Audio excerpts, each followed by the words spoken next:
Рауль Хаджимба поздравил абхазских конников с победой на международных соревнованиях. Президент особо подчеркнул значимость этого события, так как впервые абхазская лошадь стала обладателем первого места.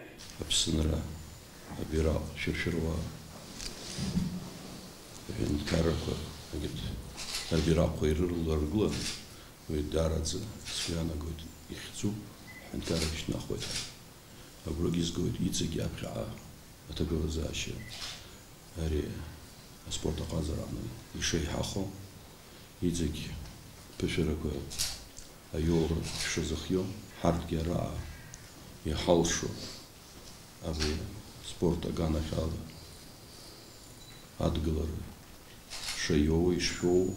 Президент Федерации конного спорта Абхазии Аслан Камлия поблагодарил главу государства за оказываемую помощь в развитии и продвижении конного спорта в республике. У абхазских скакунов есть неплохие перспективы, и мы будем делать все возможное, чтобы абхазские лошади могли достойно представлять нашу страну, отметил Камлия. История еще не помнит такого, чтобы абхазская лошадь когда-то выиграла Кубок президента Российской Федерации. Это большое достижение для нас.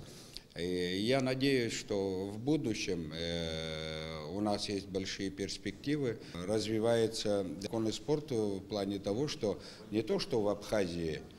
Мы сегодня выращиваем молодых жеребят на российской территории. У нас есть 2 коневодческих предприятия, выкуплены 2 конзавода.